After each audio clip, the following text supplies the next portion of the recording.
Estimados hermanos y amigos, el tema de hoy es la muerte de los justos. Dios dio el don de la vida en un entorno maravilloso en el que los primeros seres humanos podían disfrutar de su comunión y presencia. Mediante pacto, Dios se comprometió a mantener este privilegio solo a través de una respuesta de obediencia y de fidelidad. El día que pecares, ciertamente morirás, les dijo Dios. Contra todo pronóstico razonable, la criatura humana desobedeció, atrayendo sobre sí la pena de la muerte. Polvo eres y al polvo volverás, les dijo Dios. Desde entonces, la muerte es el destino de todos los hombres, sin distinción. La muerte espiritual, la muerte física y la muerte eterna. Hoy veremos cómo la muerte busca y persigue a los justos hasta encontrarlos, igual que a los demás. La muerte tiene que alcanzar a todas las personas, sin excepción. Así lo estableció Dios desde el mismo momento de la entrada del pecado. En Génesis 3:19 dice, con el sudor de tu rostro comerás el pan hasta que vuelvas a la tierra, porque de ella fuiste tomado, pues polvo eres y al polvo volverás. Según este texto, la muerte alcanzará al ser humano después del sufrimiento, después del deterioro de la vida, porque, dice el texto, el sudor acompañará al hombre como una forma de hablar del sacrificio, del esfuerzo, acompañará al hombre toda su vida en la búsqueda del sustento, de manera que el hombre se deteriore, sufra el deterioro propio de la vida, de la vejez, y con ello termine muriendo. Polvo eres y al polvo volverás. En Romanos 5:12 se dice, como el pecado entró en el mundo por un hombre, y por el pecado la muerte, así la muerte pasó a todos los hombres, por cuanto todos pecaron. La muerte pasó a todos los hombres.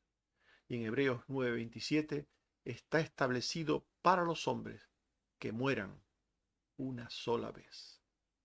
Por tanto, desde el mismo instante, desde el mismo momento de la entrada del pecado, Dios estableció la consecuencia de la muerte. Así lo había dicho previamente en su pacto con el ser humano. Y ningún privilegio u honor obtenido en la vida o de Dios nos librará de morir. En Primero de Reyes 2:1 se dice, llegaron los días en que David había de morir. Llegaron los días en que había de morir. A todos nos llegarán esos días. Y en Primero de Reyes 2:10 y 11 se dice, y durmió David con sus padres, y fue sepultado en su ciudad. Los días que reinó David sobre Israel fueron 40 años. 7 años reinó en Hebrón y 33 años reinó en Jerusalén. Aproximadamente 70 años vivió David. Y al llegar los días de su muerte, murió. Todas las personas, sin distinción de ningún tipo, deben morir. El propio David dijo en Primero de Reyes 2:2, yo sigo el camino de todos en la tierra. Sigo el camino de todos. Todos hemos de morir. En Eclesiastés 3:19 se dice, lo que sucede a los hijos de los hombres y lo que sucede a las bestias, un mismo suceso es. Como mueren los unos, así mueren los otros. Y en Eclesiastés 9:3 se dice, un mismo suceso acontece a todos, El corazón de los hijos de los hombres está lleno de mal durante su vida y después de esto se van a los muertos. Todos hemos de morir, buenos y malos, justos e injustos, ricos y pobres, súbditos y reyes. En el caso del texto que estudiamos, estamos hablando de la muerte de un rey, David, un rey justo. Ni el hecho de ser rey, ni el hecho de ser justo, ser creyente, le libró de morir. Por tanto, todos hemos de morir. Y el día y la forma en que la muerte acabará con la vida de cada uno, de cada persona, está establecido por Dios. El momento de nuestra muerte está previsto por Dios y nadie puede alterar ese momento. En 1 de Reyes 2, 1 al 2, hemos leído antes y volvemos a leer, llegaron los días en que David había de morir. Estos días que llegaron son los días de Dios, los días previstos por Dios. Dios tiene el momento de la muerte de cada uno. En 2 de Crónicas 21, 18 al 19, se dice: después de todo esto, Jehová lo hirió con una enfermedad incurable en los intestinos. Estamos hablando de otra persona, no de David. Y aconteció que al pasar muchos días, al fin, al cabo de 2 años, los intestinos se le salieron, muriendo así de enfermedad muy penosa. En el caso de David, murió de viejo. En el caso de este otro texto, que se habla de otro rey, murió de una enfermedad incurable en los intestinos. En cualquier caso, de una manera o de otra, todos hemos de comparecer ante Dios. Dice Job 3:20 al 22, los de ánimo amargado esperan la muerte, y ella no llega. Aunque la buscan más que tesoros, se alegran y se gozan cuando hallan el sepulcro. Este texto es interesante porque nos dice que hay personas que buscan la muerte. Y esta muerte no les llega cuando ellos quieren, cuando ellos desean, sino cuando tiene que ser el momento de Dios. En Jonás 4, 3 y 8 se dice: Jehová, te ruego que me quites la vida, le dijo el profeta a Dios, porque mejor me es la muerte que la vida. Jonás deseaba la muerte. La muerte no le llegó cuando él quiso, sino cuando Dios quiso. Y Eclesiastés 8:8. No hay hombre que tenga potestad para retener el espíritu, ni potestad sobre el día de la muerte, y no valen armas en tal guerra. No se muere cuando uno quiere, sino cuando Dios quiere. Independientemente de que haya personas que se suiciden, que también eso está previsto en los planes de Dios, y puede ser el método que Dios permita que suceda para que alguien acuda ante Él. Eso no hay que entenderlo como que el hombre mismo es quien decide el momento de su muerte. Dios tiene el día y la hora de la muerte de cada uno, independientemente del método por el cual cada uno tenga que morir. La manera de morir está ordenada también por Dios. No solamente el día, el momento, sino la manera de morir.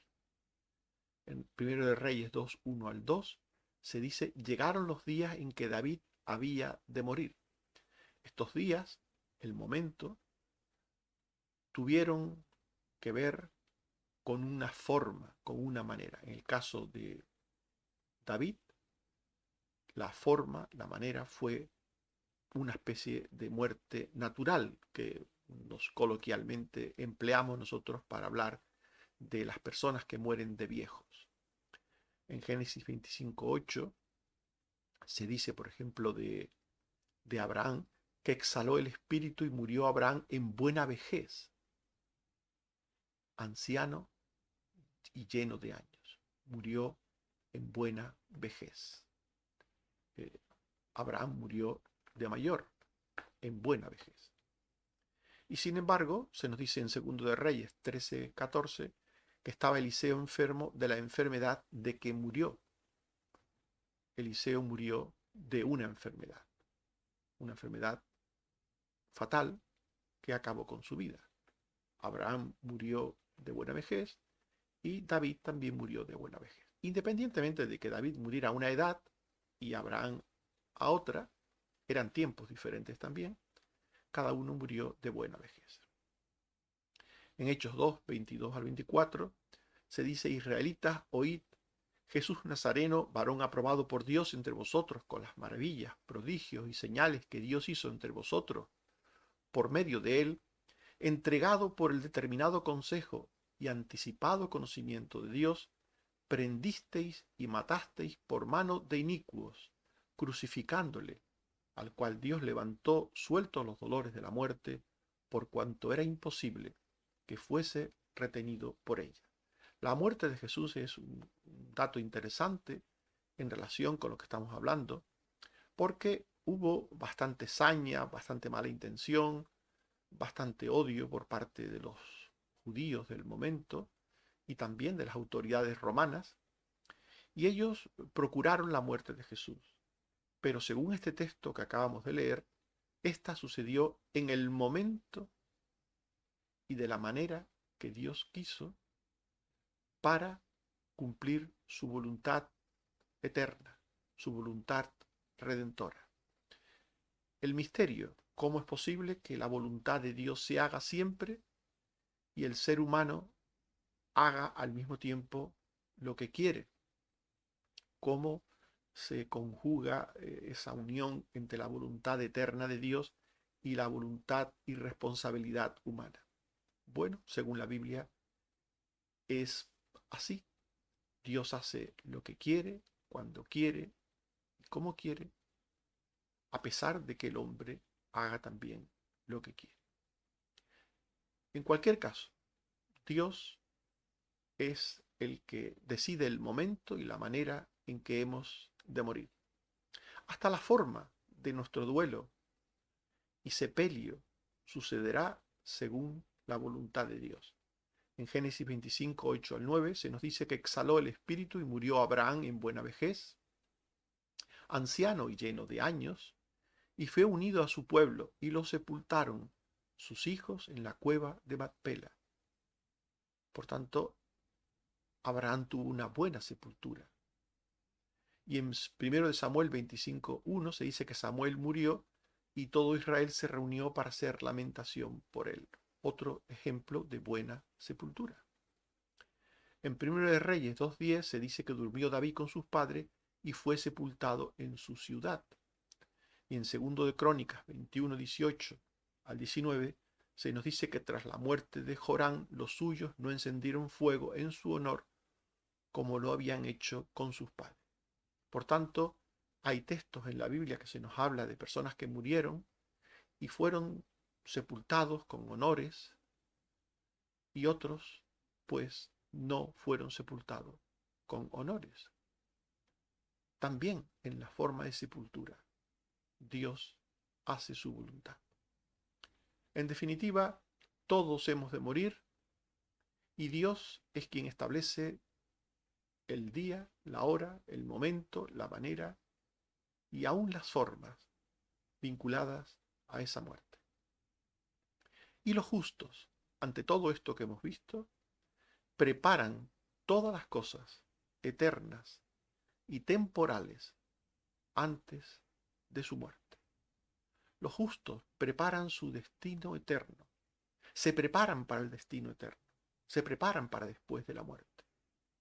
Los justos no dejan estas cosas al azar, las dejan sin preparar. David sabía que Dios le libraría de la muerte eterna a través del Mesías. En Mateo 22, 42 al 43, se dice: ¿qué pensáis del Cristo? ¿De quién es hijo? Le dijeron: de David. Él les dijo: pues como David en el Espíritu le llama Señor. David creía en el Cristo que había de venir. Le llamaba Señor al Cristo que había de venir. Por tanto, él era un creyente en Cristo. Los creyentes del Antiguo Testamento creían en Cristo. No en Jesús, que es el nombre del Cristo, el nombre temporal que tuvo el Cristo, porque ellos no sabían cómo se llamaría el Cristo que había de venir, pero sí creían en el Cristo que había de venir. Ellos miraban al futuro incierto para ellos, no sabían cuándo era el tiempo, el momento, la hora de la venida del Cristo, pero ellos creían en ese Cristo redentor. Por tanto, David esperaba la salvación de Dios, la salvación que libra de la muerte después de la muerte. En el Salmo 68, versículo 20, dijo: Dios nuestro Dios ha de salvarnos, y de Jehová el Señor es el librar de la muerte. Esta era la esperanza de David, del rey David. Por tanto, todos los creyentes, también los creyentes del Antiguo Testamento, estaban preparados para el encuentro con Dios por su fe en Cristo. Los creyentes del Antiguo Testamento esperaban en el Cristo venidero, y los creyentes del Nuevo Testamento esperamos en el Cristo que ya ha venido. Unos en el venidero que había de venir, los del Antiguo Testamento miraban al futuro, y nosotros miramos al pasado, al Cristo que ya ha venido. En Juan 5:24 se dice: de cierto os digo, el que oye mi palabra y cree al que me envió, tiene vida eterna, y no vendrá a condenación, mas ha pasado de muerte a vida. Todo el que cree en Cristo tiene vida eterna. Todo el que cree en Cristo ya está preparado para el encuentro con Dios. Dice el texto: no vendrá a condenación, ha pasado de muerte a vida. Un creyente en Cristo Jesús, puede afirmar que tiene el perdón de pecados, que tiene la vida eterna. Por tanto, un creyente en Cristo está preparado para el encuentro con Dios.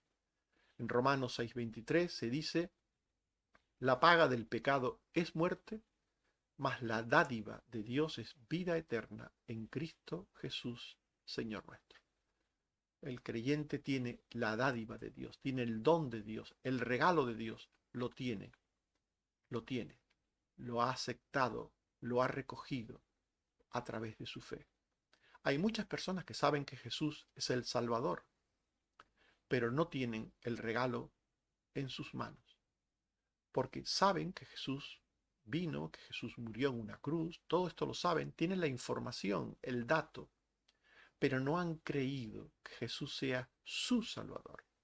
No han acudido a Jesús a través de un encuentro de fe, le han confesado sus pecados y le han pedido perdón y vida eterna. Por tanto, no te olvides, no basta con saber que hay un regalo de Dios para salvación, hay que tener el regalo, hay que poseer el regalo, hay que disfrutar del regalo.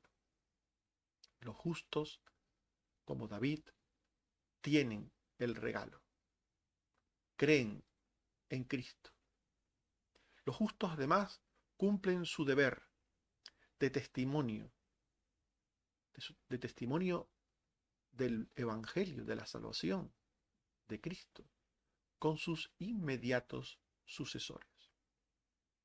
Los creyentes son llamados al esfuerzo propio en todas las cosas, según la posibilidad de cada uno. Todos los creyentes son llamados a hablar, a compartir su fe con los demás. En 1 de Reyes 2, 1 al 2, ordenó a Salomón su hijo, diciendo: yo sigo el camino de todos en la tierra, esfuérzate y sé hombre. David habló con su hijo Salomón. David le habló de la salvación, le habló de la muerte, pero también de cómo prepararse para la muerte. Yo sigo el camino de todos en la tierra, esfuérzate y sé hombre. Por tanto, con estas palabras, David está llamando a su hijo a seguir el camino que él mismo había seguido. Un camino estrecho, un camino de esfuerzo. La vida cristiana no es un camino fácil. Lo dice el Antiguo Testamento y lo dice el Nuevo Testamento.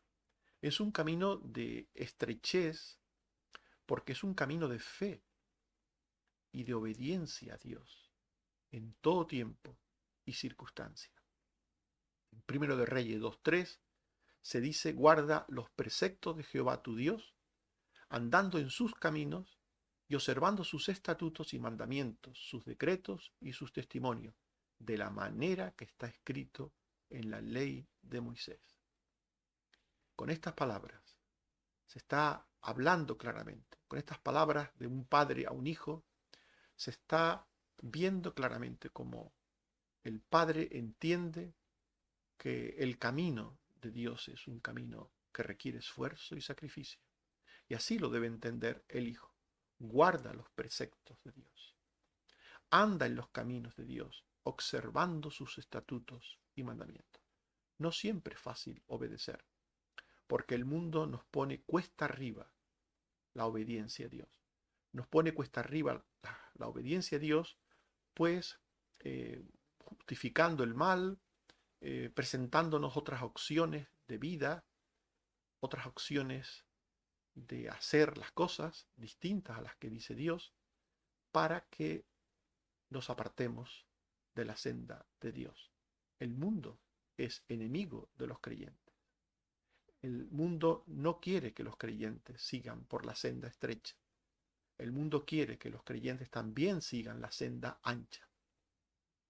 Pero los creyentes deben saber que aunque la senda de Dios es estrecha, es la que conduce a Él. Los creyentes deben dejar claro para sí y para otros que no hay prosperidad ni bendición sin fe, esfuerzo y obediencia.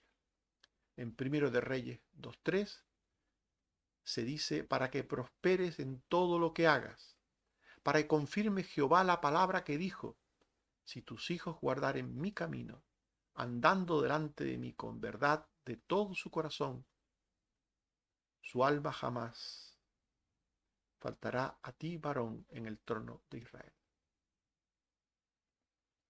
Todos aquellos creyentes y sus hijos que guardan el camino de Dios con fidelidad, guardan su alma. Todos aquellos que hacen lo que Dios dice en su palabra, obedecen su voluntad, deben saber que tienen la promesa de Dios de que su camino será prosperado en todo cuanto haga. Por tanto, la muerte de los justos ha sido el tema de hoy. Y hemos dicho que la muerte busca y persigue a los justos hasta encontrarlos igual que a los demás. Dios estableció que la muerte alcance a todas las personas sin distinción. Nada ni nadie libra de morir. Aún los creyentes tienen que morir. El día y la forma en que la muerte nos visitará está establecido por Dios. Nadie puede evitar que la muerte le llegue en el momento y en la manera prevista por Dios. Los justos se preparan para la muerte. Los justos preparan todas las cosas eternas y temporales antes de su muerte. Preparan su destino eterno para después de la muerte, creyendo en Cristo, que con su sacrificio libra de la muerte y condenación eterna.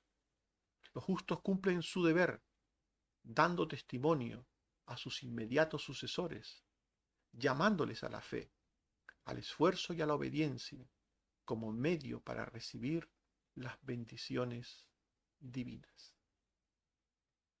En el Salmo 116, versículo 15, se dice: estimada es a los ojos de Jehová la muerte de sus santos. Que Dios nos bendiga y ayude a todos. Oremos. Señor, te damos gracias por tu palabra, que nos habla de la muerte como una realidad para todos sin distinción, para todos sin excepción. Ayúdanos a saber que hemos de morir, que a través de la muerte hemos de encontrarnos contigo y que tenemos que prepararnos para la muerte. Prepararnos a través de Cristo tu Hijo, creyendo en Él, teniéndole como camino a ti, teniéndole como Redentor, como Salvador, y comunicando también a otros que este es el único y suficiente camino de salvación. Ayúdanos, Señor. Gracias también por los cuidados que tienes con nosotros, por las ayudas que nos das cada día en la salud. Gracias, Señor, porque eres un Dios bueno, que nos cuidas, que nos proteges. Gracias, Señor. Bendice a los enfermos, a las familias de los enfermos. Bendice a los que tienen problemas, a los que están intentando salir adelante. Ayúdanos, Señor, en todas las cosas. Ten misericordia de nosotros. Gracias, Padre, por Jesucristo, tu Hijo. Amén. Que el Señor nos bendiga a todos. Amén.